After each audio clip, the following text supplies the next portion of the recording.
Hello.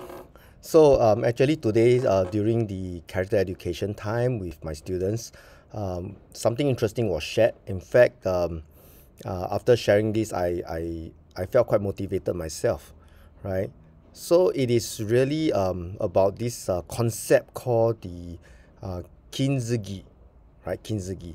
It's a Japanese word. Uh, Kin means go, and zugi means to join together. So its literal meaning means to join together with go. So how did it come about was that there's this practice in Japan previously. I think that it might still be practiced in some parts of Japan nowadays. Is when there's pottery, broken pottery, right? So usually pottery once broken, you don't fix it back, right? So people usually discard away used pottery and damaged pottery because it's quite affordable. So a lot of wastage firstly, right? So not very good for the environment to always have a throw away stuff, right? We try to reuse whenever we can. So what happened is there's this practice where the broken potteries, they collect it back, the artisans, and the cracks, they actually join the cracks back using good quality gold. Okay, so they actually have gold powder, lacquer, and they make it back. And the cracks, once lined with gold, actually create very beautiful patterns, and they are actually piece of art. Really increase the aesthetic value.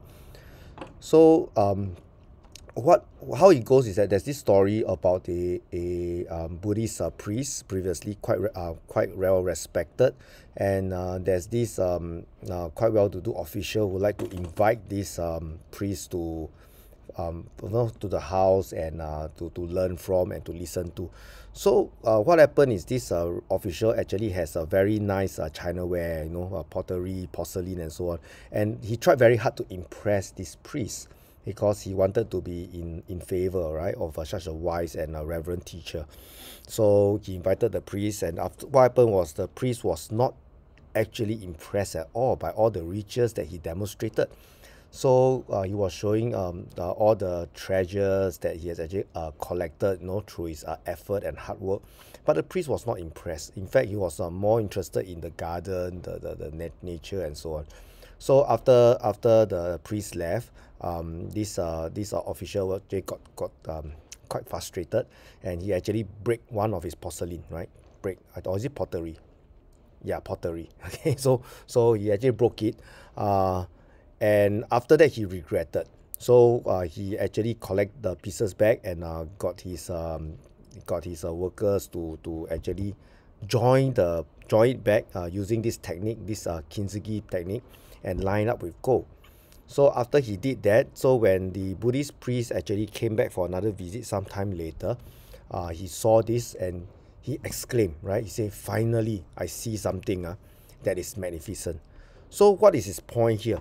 His point is actually none of us is I mean perfection is almost something that's impossible to attain realistically. I mean, especially when we talk about human life, human behavior, we definitely try our best to be the best version of ourselves day in, day out. That is the right thing to do.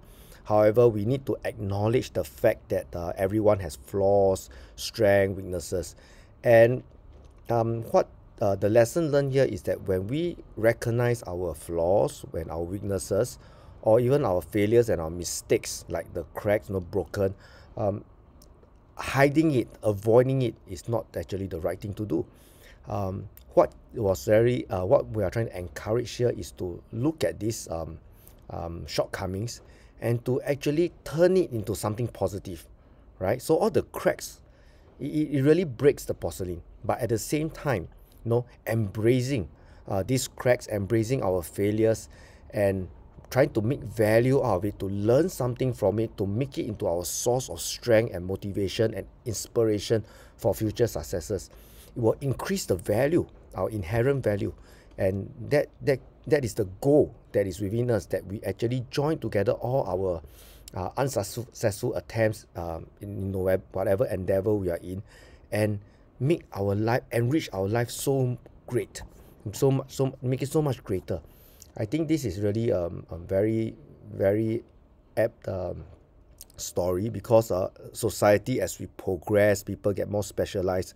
Sometimes the demands is really high, and the tolerance for mistake and failure in order to grow and to develop, is being very yeah, you understand what I mean. So many organization, many places actually cannot tolerate mistakes. But we can understand because the strive for excellence is something that we all want to. But from a humanistic point of view, and I mean education, from educational point of view, we do want students to actually not be afraid, to take away the fear of trying things, failing, developing from there. And it is this process that eventually create outstanding human beings. So, yeah, so Kintsugi, I love this story. It's great, right? So have a nice day.